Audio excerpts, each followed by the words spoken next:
আল্লাহ চাইলে মুহূর্তের ভিতরে সব কিছু ছিনায়া নিয়া রাস্তার ফকির বানায়া দিতে পারে।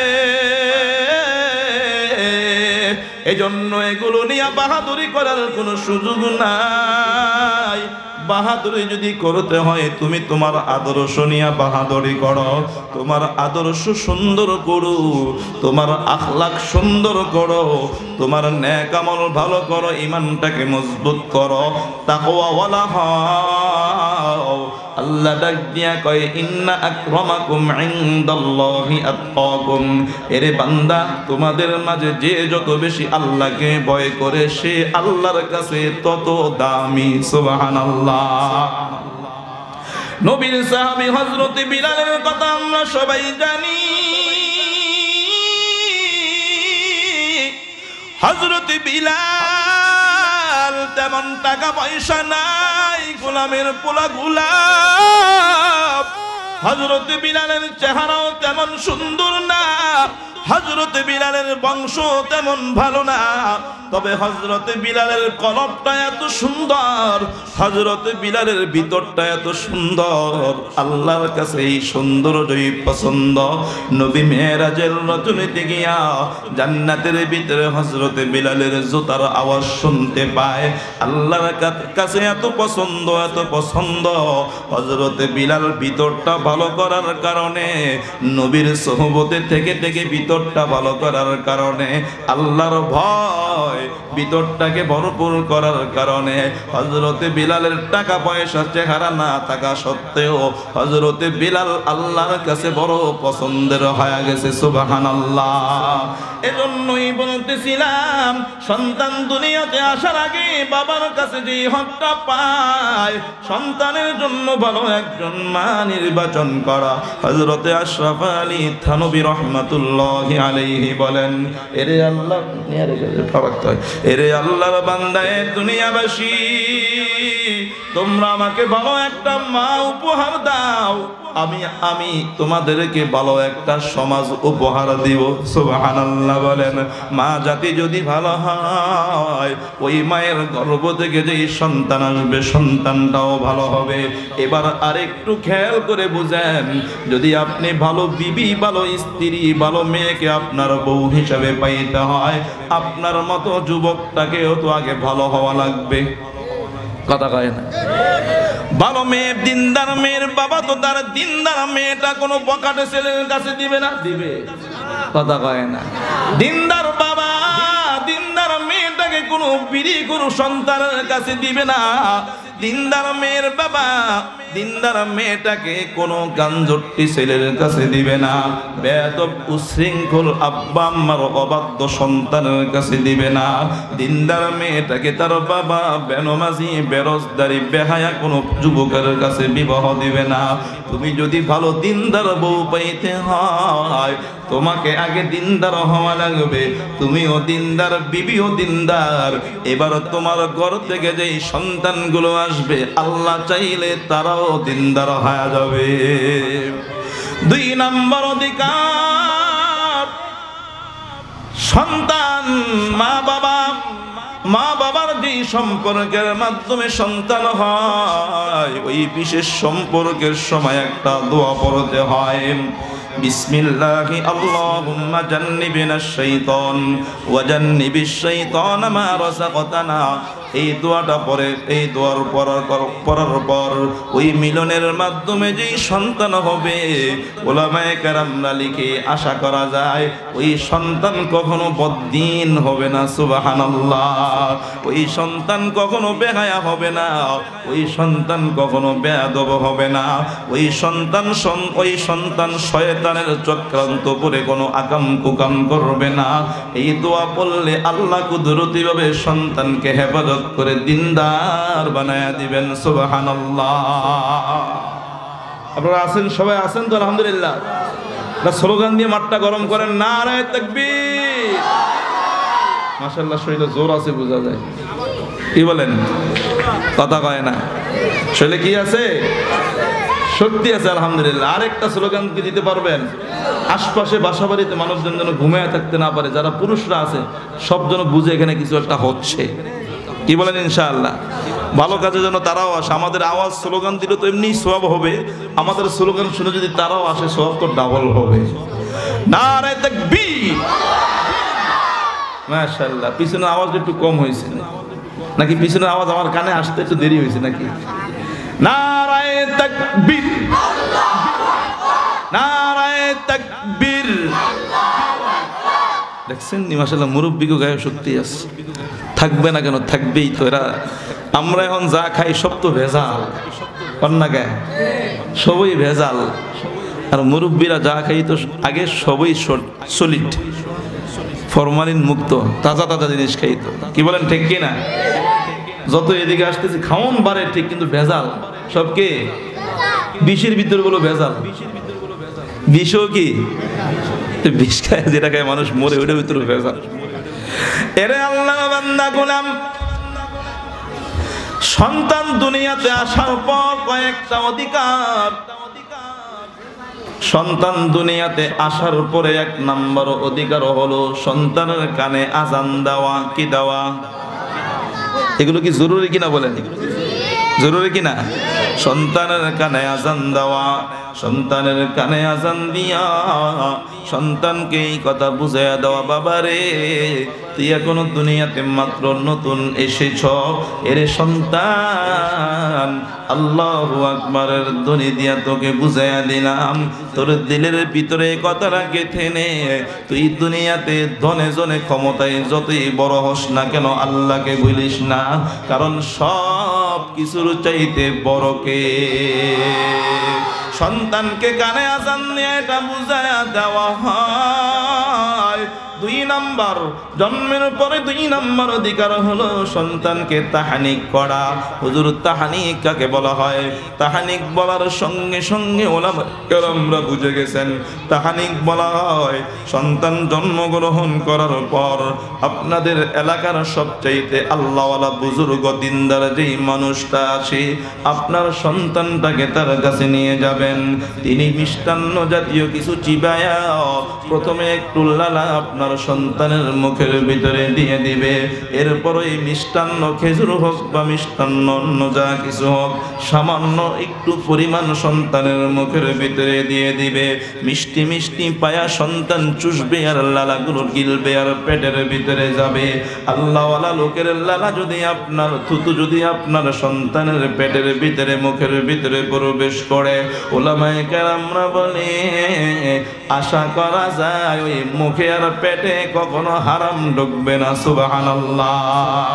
নবীর সাহাবী হযরত আবু বকর সিদ্দিক রাদিয়াল্লাহু তাআলা আনহু, হযরত আবু বকরের মেয়ে হযরত আসমা রাদিয়াল্লাহু তাআলা আনহা বলে, মুসলমানরা হিজরত করে যখন মক্কা থেকে মদিনার দিকে যায়, মদিনায় যাওয়ার পর মুসলমানদের কোনো ছেলে সন্তান হয় না।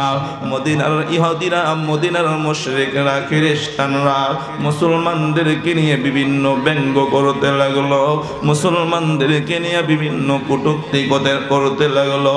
ডাক দিয়া কয় মুসলমানরা বড় অবাগা, মুসলমানরা বড় কুফা। গ্রামের ভাষায় কি কয়? কুফা। মুসলমানরা বড় কুফা। মুসলমানরা যদি অবাগা হতবাগা না হইতো, এই মুসলমানদের ঘরে আল্লাহ কেন ছেলে সন্তান দেয় না? মুসলমানরাও বেঈমানদের জবান থেকে এই সমস্ত টিটকারি শুনতেছে আর সহ্য করতেছে। হযরতে আসমা রাদিয়াল্লাহু তাআলা আনহা ডাক দিয়া কয়, আমি যখন মক্কা থেকে মদিনার দিকে হিজরত করে রওনা হই, তখন আমি ছিলাম সন্তান সম্ভবা।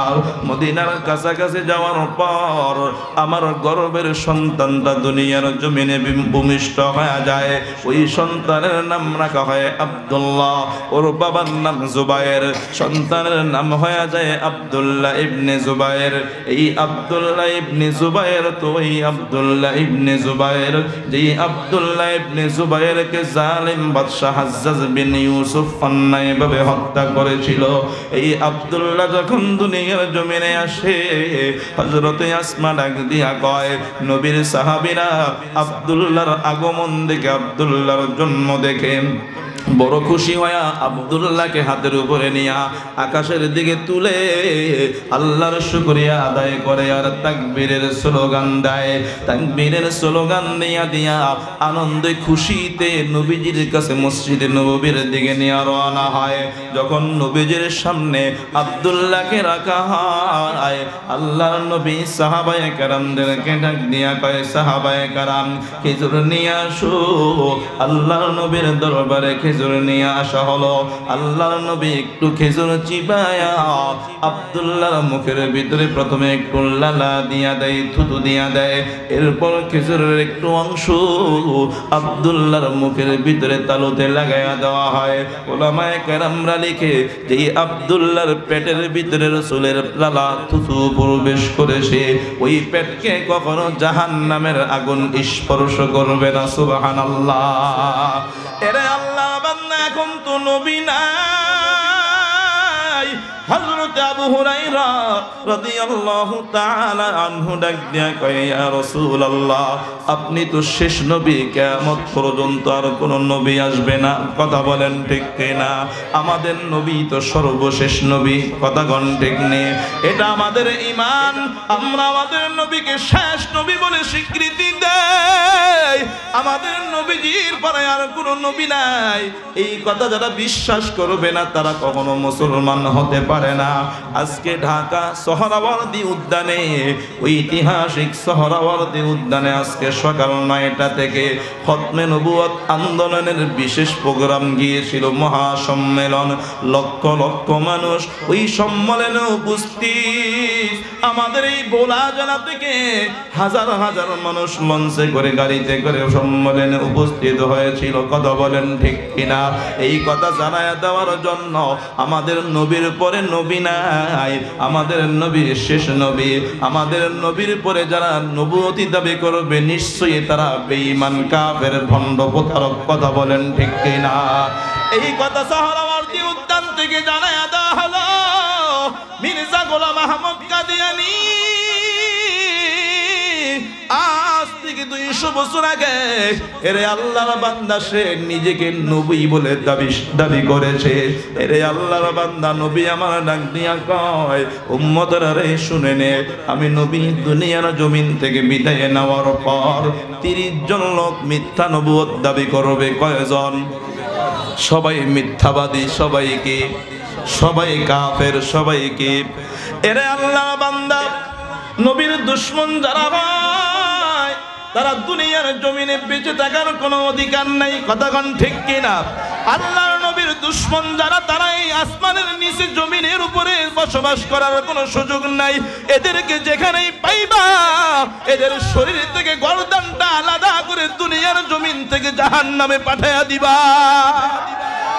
এরে আল্লাহর বান্দা গোলাম, ওই ঐতিহাসিক সোহরাওয়ার্দী উদ্যানে উলামায়ে কেরাম আল্লামা আব্দুল হামিদ মধুপুরী বিশ্বহুজুরের নেতৃত্বে আজকে এই সম্মেলন করে জানায়া দিল, মির্জা গোলাম আহমদ কাদিয়ানী এবং তার অনুসারী যারা আছে, যারা মুসলমান নাম ধারণ করে বাংলাদেশের ভিতরে বসবাস করে, এরা যতই মুসলিম নাম ধারণ করুক না কারণ নিঃসন্দেহে এরা কাফের। কথা কোন ঠিক কিনা? এরা যে কাফের, রাষ্ট্রীয়ভাবে সংসদেও আইন করতে চায়। এই যারা মির্জা গোলাম আহমদ কাদিয়ানীর অনুসারী তাবেদার আছে, সহযোগী আছে, সাহায্যকারী আছে, এরা সবাই কাফের। এই আইন হয়ে যাক, কারণ যারা কাফের, কাফেরকে মানুষ কাফের হিসাবে চিনবে। কাফের বাংলাদেশে থাকাটা কোনো সমস্যা না। বেঈমান ইহুদি, খ্রিস্টান, হিন্দু বাংলার জমিনে থাকবে, কোনো নিষেধ নাই। তবে যারা কাফের, বেশাল ধরে মুসলমানের বেশাল ধরে ভিতরে ভিতরে কুফরি রাখবে, এদেরকে বাংলার জমিনে থেকে মুসলমানদের ঈমান নষ্ট করার সুযোগ দেওয়া হবে না। এদেরকে প্রকাশ করে দিতে হবে, রাষ্ট্রীয়ভাবে আইন করতে হবে। এই গোলাম আহমদ কাদিয়ানীও কাফের, তার অনুসারীরাও কাফের। কথা বলেন ঠিক কিনা? আপনারা কি এটার সাথে একমত নেই? আলোচনার সময় নেই, না হয় ওইদিকে দলিল দিতাম। তবে একটা দলিল দেই, সূরা আলে ইমরানের 81 নম্বর আয়াত আল্লাহ বলেন, وَإِذْ أَخَذَ اللَّهُ مِيثَاقَ النَّبِيِّينَ لَمَا آتَيْتُكُم مِّن كِتَابٍ وحكمة ثم جاءكم رسول مصدق لما معكم لتؤمنن به ولتنصرنه قال أقررتم وأخذتم على ذلكم إصري قالوا أقررنا قال فاشهدوا وأنا معكم من الشاهدين আল্লাহ ডাক দিয়া কয় যখন আল্লাহ তাআলা সব নবীদের থেকে আদম নবী থেকে নিয়ে ঈসা নবী পর্যন্ত সব নবীদের কাছ থেকে আল্লাহ একটা ওয়াদা নিয়েছিলেন। কি ওয়াদা? ওয়াইদ আখাযাল্লাহু মিসাকান নাবিয়্যিনা লামা আতাইতুকুম মিন কিতাবিন ওয়া হিকমা। আল্লাহ বলেন যখন আল্লাহ তাআলা সব নবীদেরকে যখন কিতাব এবং হিকমত দিলেন, হিকমত দিয়ে আল্লাহ ওয়াদা নিয়েছেন যে তোমাদের কাছে এমন একজন নবী আসবে যেই নবী তোমাদেরকে সত্যায়ন করবে। যদি তোমাদের জমানায় ওই নবী এসে পড়ে তোমাদের নবুয়তি বা তোমরা সবাই ওই নবীর প্রতি ঈমান আনবা তো আনবা ওই নবীকে তোমরা সাহায্য করবা। মালিক আমার ডাক দিয়া কয় তোমরা কি এই কথা স্বীকার করো? সব নবীরা কয় হ্যাঁ হ্যাঁ স্বীকার করি। আল্লাহ ডাক দিয়া কয় আমার হাবিব মুহাম্মদ যে শেষ নবী, এ সব নবীরা তোমরা কি স্বীকার করো? ক্বালা আ'আকরারতুম ওয়া আখাযতুম আলা যালিকুম ইসরি। আল্লাহ ডাক দিয়া কয় তোমরা কি কথার স্বীকৃতি দাও? আমার ওয়াদা আমার অঙ্গীকারের প্রতি তোমরা কি সবাই ঐক্যমত? কয় হ্যাঁ হ্যাঁ। আল্লাহ ডাক দেয়া কয় ফাশহাদু, তাহলে তোমরা সাক্ষী থাকো। আমিও সাক্ষী দিলাম, আমিও সাক্ষী থাকলাম আমার হাবিব মুহাম্মদুর রাসূলুল্লাহ শেষ নবী। আমার হাবিবের পরে আর কোন নবী নাই। সুবহানাল্লাহ। মা কানা মুহাম্মাদুন আবা আহাদিন মির রিজালিকুম ওয়ালাকিন রাসূলুল্লাহ ওয়া খাতামান নবিয়্যিন। আল্লাহ ডাকিয়া কয় এ দুনিয়ার যুবকরা শুনে, পুরুষরা শুনে নাও, নবী মুহাম্মদুর রাসূলুল্লাহ তোমাদের মতো কোন যুবকের পিতা নন। সুবহানাল্লাহ বলেন। আল্লাহর নবীর যেই ছেলেগুলো ছিল সবাই যৌবনকালে পৌঁছার আগেই মারা গেছে, শিশুকালেই ইন্তেকাল করেছে। এজন্য আল্লাহ বলেন তোমাদের মতো প্রাপ্তবয়স্ক কোন পুরুষের বাবা মুহাম্মদুর রাসূলুল্লাহ নন, ওয়ালাকিন রাসূলুল্লাহ, কিন্তু তিনি একজন রাসূল, আল্লাহর রাসূল। ওয়া খাতামান নবিয়্যিন, সব নবীদের তিনি শেষ নবী, ওনার পরে আর কোনো নবী নাই। আমরাও বলতে চাই নবীজির পরে আর কোনো নবী নাই, এটা আমরা বিশ্বাস করি সংসদেও। বলেন ঠিক কিনা? আল্লাহ আমাদের দেশের ক্ষমতাসীনদেরকে বুঝার তৌফিক দান করেন। এরা এই আইনটা পাশ করতে গরিমসি কেন করে? এরা কি মুসলমান না? যদি এদের ভিতরে যারা পরিমাণ কোনো সন্দেহ থাকে যে না নবী মুহাম্মদ রাসূলুল্লাহ শেষ নবী না, এরা যত বড় দরবেশই হোক এরাও বেঈমান। কথাক্ষণ ঠিক কিনা? এরা আল্লাহ বান্দা গোলাম।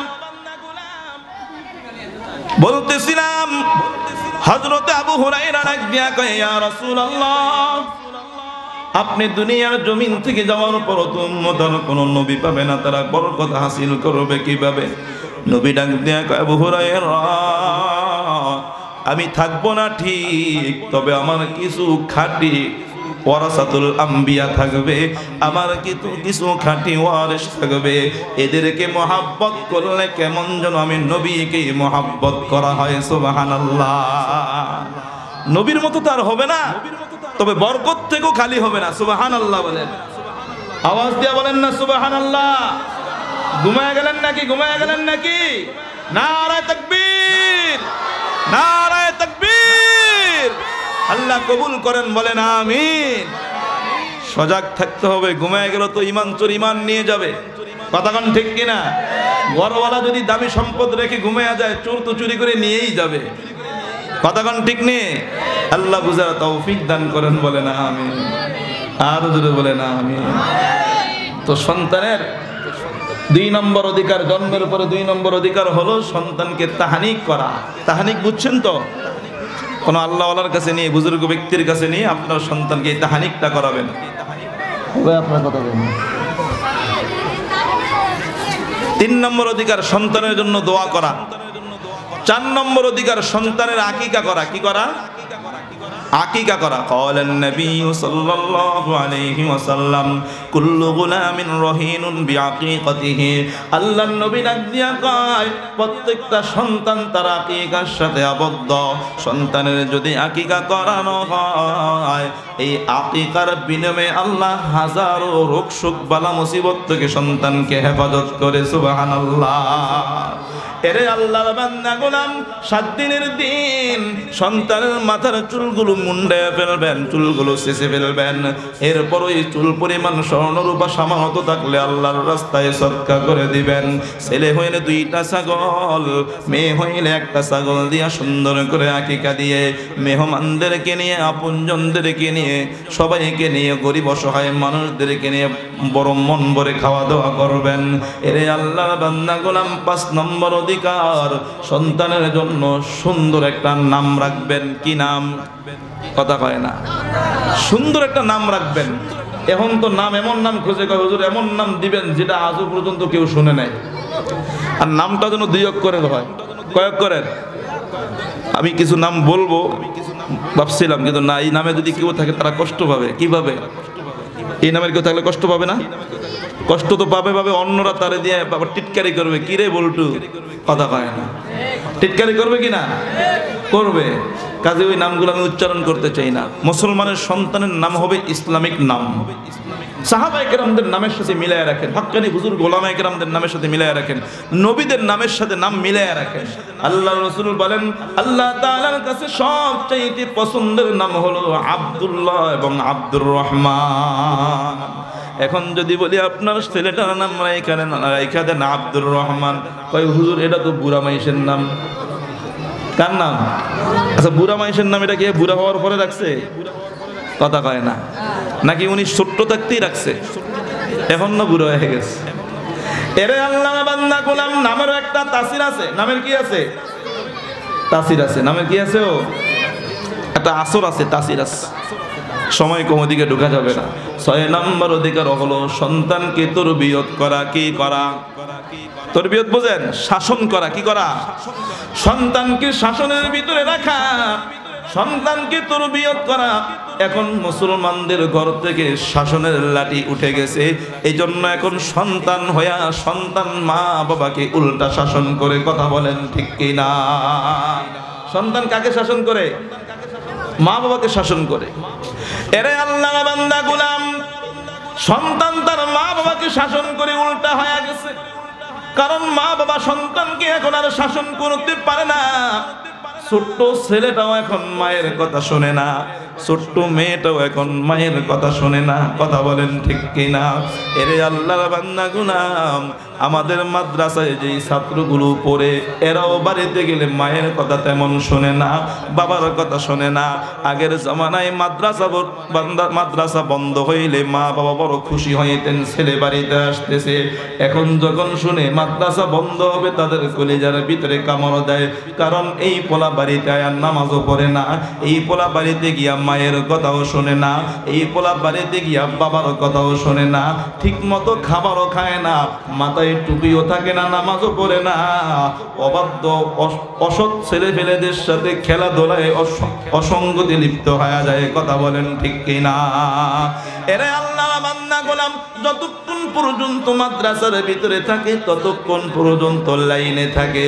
তাও আগের জামানার তুলনায় এখন মাদ্রাসার ভিতরে থেকেও শাসন উঠে আনা হয়েছে। কথা কোন ঠিক নেই? এটাও গার্ডিয়ানদের কারণে।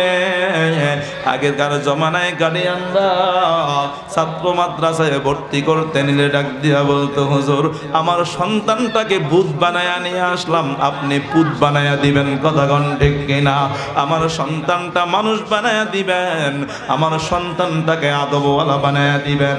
এই জন্য দেখা যায় যারা আগের ওস্তাদদের কাছে পড়তো এরা আদর্শবান হইতো। এখন ছাত্ররা ওস্তাদের সামনে দিয়া টান টান করে হাঁটে। আগে দেখতাম স্কুলের ছেলেরাও ওস্তাদের সামনে দিয়া সাইকেলে থাকলে সাইকেল থেকে নেমে দাঁড়ায়া সালাম দিয়া ওস্তাদ গেলে তার উপরে যাইতো। এখন আমাদের মাদ্রাসার ছেলেরাও ওস্তাদের সামনে আসলে সাইকেল আর হুন্ডার গতি আরো বাড়ায়া দেয়। কথা কোন ঠিক কিনা? এরে আল্লাহ বান্দা গোলাম না কেমন কেন এমন হয়ে গেছে? এমন হওয়ার কারণ হলো এখন শাসন নাই কি নাই, কথা কয় না। এখন শাসন নাই, এখন শাসন না হওয়ার কারণে ভালো হাফেজ তৈরি হয় না, শাসন না থাকার কারণে ভালো আলেম তৈরি হয় না। আগের জমানায় শাসন ছিল, হেফজ পড়তে তেমন সময় লাগতো না, ইয়াদও থাকতো, কাঁচাও হইতো না। এখন শাসন কম, সকালবেলা ইয়াদ করে নাস্তা খায়া ভুইলা যায়, ঠিক কিনা বলেন? এখন শাসন কম, দুপুরবেলা ইয়াদ করে আসরের আগে আগে আর মনে থাকে না, মাগরিবের পরে ইয়াদ করে এশারের পরে আর কই তারে না। সবকটা শুনায়া উস্তাদের সামনে থেকে জায়গায় আয়সা দাঁড়ায় আর পড়তে পারে না, কথা কোন ঠিক কিনা? এরে আল্লাহ বান্দা শাসন রাখতে হবে, তরবিয়ত দিতে হবে, তরবিয়ত করতে হবে। সন্তানের 6 নম্বর অধিকার হলো সন্তানকে তরবিয়ত করতে হবে। কিতাবের ভিতরে লিখে তরবিয়তের ভিতরে শ্রেষ্ঠ তরবিয়ত হলো নামাজের তরবিয়ত করা। কি করা? কথা কয় না, কি করা? নামাজের তরবিয়ত করা। এখন বলেন তো দেখি, সন্তানের বাবা যদি নামাজ না পড়ে সন্তানকে নামাজের কথা বলবে কেমনে? সন্তান তো ঘুরে বলবে, বাবা তুমি তো নামাজ পড়ো না, আমাকে কেমনে বলো? সন্তানের বাবা যদি দিন ধর্ম না মানে ওই সন্তানকে তার বাবা কেমনে বুঝাইবে? আগে তো নিজে আমল করা লাগবে, তারপরে বললে কথা কাজ হবে, কথা বলেন ঠিক কিনা? সন্তানকে নামাজের তরবিয়ত করা। তরবিয়তের ভিতরে শ্রেষ্ঠ তরবিয়ত হলো ঈমানের তরবিয়ত। ঈমানের তরবিয়তের ভিতরে নামাজের তরবিয়ত। নবী ডাক দিয়া কয়, ক্বালান নবী সাল্লাল্লাহু আলাইহি ওয়াসাল্লাম মুরু আওলাদাকুম বিসসালাতি ওয়া হুম আবনাউ 7 সিনিন ওয়াদরিবুহুম আলাইহা ওয়া হুম আবনাউ 10 সিনিন। নবী ডাক দিয়া কয়, উম্মাত, তোমার সন্তানের বয়স যখন 7 বছর হয় তখন তুমি তোমার সন্তানকে নামাজের আদেশ করতে থাকো। 7 বছর বয়স থেকেই নামাজের আদেশ করতে থাকো। 3 বছর পর্যন্ত নামাজের আদেশ করবা। 7, 8, 9 বছর পর্যন্ত নামাজের আদেশ করবা। যখন এই সন্তানের বয়সটা 10 বছর হয়ে যাবে তখন আর নামাজের আদেশ না, নামাজ না পড়লে তাকে তখন তুমি বেত্রাঘাত করবা, শাসন করবা। আমার বানানো কথা না। নবী ডাক দিয়া কয়, ওয়াদরিবুহুম আলাইহা ওয়া হুম আবনাউ 10 সিনিন। সন্তানের বয়স যখন 10 বছর হয় ওই সন্তান নামাজ না পড়লে তাকে তুমি মাইর দাও, শাসন করো। সন্তান নামাজ না পড়লে তার খাবার বন্ধ করে দাও। এখন নামাজের জন্য, রোজার জন্য শাসন নাই। ঠিক মতো কোচিং এ না গেলে, ঠিক মতো পরীক্ষায় ভালো রেজাল্ট না করলে মা বাবা বকাঝকা করে, কথা বলেন ঠিক কিনা? এরে আল্লাহ বান্দা গোলাম, সন্তানের বয়স যখন 10 বছর হয় সন্তানকে শাসন করার জন্য বলেছে। এরে আল্লাহর বান্দা গোলাম, সন্তানটাকে ঈমানি তরবিয়ত দেন, সন্তানটাকে দ্বীনদারি বানাইতে চেষ্টা করেন। দ্বীনদার আলেম ওলামাদের কাছে আপনার সন্তানটাকে পাঠাইয়া দিয়া বলবেন, হুজুর আপনার কাছে সন্তানটা দিয়া গেলাম, যেইভাবে করলে মানুষের মতো মানুষ হবে ওইভাবে বানায়া দেন। আপনার সন্তানটাকে হুজুর তো আবার গরুর মতো পিটাবে না। যদি গরুর মতো পিটায়, উল্টা পাল্টা পিটায়, তাহলে সে শিক্ষক হওয়ার যোগ্যতা রাখে না, কথা বলেন ঠিক কিনা? এরে আল্লাহর বান্দা, নেটে মাঝে মাঝে দেখা যায় এমন পিটায়, গরু ছাগল মানুষ এমন করে পিটায় না। আমি তো বলি এরা ওস্তাদ কেন? ওই মাদ্রাসার তারা পিয়ন হওয়ার যোগ্যতা রাখে না, কথা বলেন ঠিক কিনা? এরে আল্লাহ বান্দা, আমরা সবাই জানি নবীজি সাল্লাল্লাহু আলাইহি ওয়াসাল্লামকে যখন জিবরাইল আমিন আলাইহিস সালাতু ওয়াস সালাম আল্লাহর পক্ষ থেকে ওহী নিয়ে আল্লাহর রাসূলকে শোনায়, প্রথম যখন ওহী আসে জিবরাইল ডাক দেয়া কয়, ইয়া রাসূলুল্লাহ আপনি পড়েন। নবী ডাক দেয়া কয়, মা আনা বিকারিন, আমি পড়তে জানি না, আমি পড়ুয়া নই। জিবরাইল নবীজিকে ধরে একটা চাপ দেয়। আল্লাহর রাসূল কয়, জিবরাইল এমন ভাবে চাপ দিয়েছি মনে হয় যেন আমার ভিতর থেকে রূহটা বের হয়ে যাওয়ার উপক্রম হয়েছে। চাপ দিয়া ছেড়ে দিয়া কয়, ইয়া রাসূলুল্লাহ আপনি পড়েন। নবী ডাক দিয়া কয়, মা আনা বিকারিন, আমি পড়ুয়া নই, পড়তে জানি না। জিবরাইল দ্বিতীয়বার আরেকটা চাপ দেয়। তিনবারের সময় ডাক দিয়া কয়, ইয়া রাসূলুল্লাহ পড়েন। নবী ডাক দিয়া কয়, মা আনা বিকারিন, কারিন, আমি পড়তে জানি না।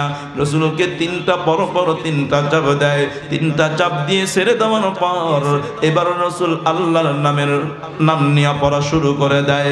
এরে আল্লাহর বান্দা মুফাসসিরিনে কেরাম এখান থেকে ব্যাখ্যা করে বলেন, কোন ছাত্র যদি পড়া না পারে সর্বোচ্চ তিনটা বাড়ি দেওয়া যাবে, তবে এমন কষায়া না, এমন ভাবে বাড়ি দিবা না চামড়া ভাই এটা রক্ত যেন বের হয়ে যায়, এমন যেন না হয়।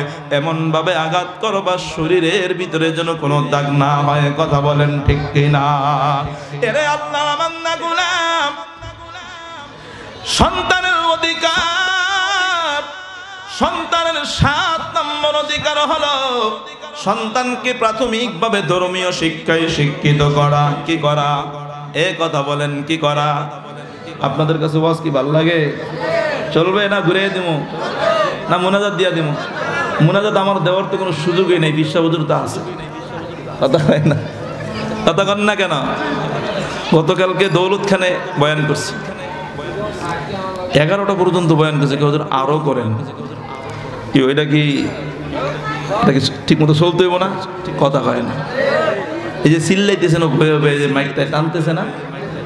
তবে শ্রোতাদের আগ্রহ থাকলে বয়ান কি হয়? বের হয়। আর এখানে কানের পাশে যে আওয়াজ, এই নেই তো আওয়াজ, ইন্দাওরা আওয়াজ করে, আবার স্টেজে যারা ভাই এরাও কথা কয়, কোন দিকে যায় মানে ওয়াজ সবারই করতে মনে করে। তো মাইক সবার হাতে একটা করে দেই, কি কন? কথা কন না কেন? যে আজিজ হুজুর কি ওয়াজ করে আমাকে পছন্দ না, আমরা কতক্ষণ করি দেন। এরে আল্লাহর বান্দা গোলাম, সন্তানকে ধর্মীয় শিক্ষা দেওয়া, প্রাথমিক শিক্ষাগুলো সন্তানকে দেওয়া, সন্তানকে প্রাথমিক ধর্মীয় শিক্ষাগুলো সন্তানকে দেওয়া। যতটুকু না শিখলেই নয়, ফরজে আলেম ফরজ পরিমাণ ইলম তাকে শিক্ষা দেওয়া। নবী ডাক দিয়া কয়ে, তলাবুল ইলমি ফারিদাতুন আলা কুল্লি মুসলিম, প্রত্যেকটা মুসলমানের উপর আবশ্যকীয় ইলম শিক্ষা করা, গ্রহণ করা ফরজ। অতটুকু ফরজ তাকে ফরজে আইন যতটুকু ততটুকু শিক্ষা দেওয়া। নবী ডাক দিয়া কয়ে, যারা কোরআন শিখবে শিখাবে তারা দুনিয়ার সবচাইতে শ্রেষ্ঠ মানুষে পরিণত হবে। সুবহানাল্লাহ। খায়রুকুম মান তাআল্লামাল কুরআন ওয়া আল্লামা। আল্লাহর নবী ডাক দিয়া কয়, যারা কোরআন পড়ে আর পড়ায় তারা দুনিয়ার সেরা। সুবহানাল্লাহ। আল কোরআন যে নিজে শিখে অন্যকে শিখানোর জন্য ডেকে, আল কোরআন যে নিজে শিখে অন্যকে শিখানোর জন্য ডাকে, তার চেয়ে আর ভালো মানুষ হতে পারে কি ধরার বুকে, তার চেয়ে আর ভালো মানুষ হতে পারে কি ধরার বুকে। জাবালে নূর হিফজুল কুরআন হাফিজি মাদ্রাসা, হাফেজ হাসান সাহেব প্রতিষ্ঠাতা, এলাকাবাসী তার সহযোগিতায়, এলাকাবাসী তার সহযোগিতায়। কথা বলেন ঠিক কিনা?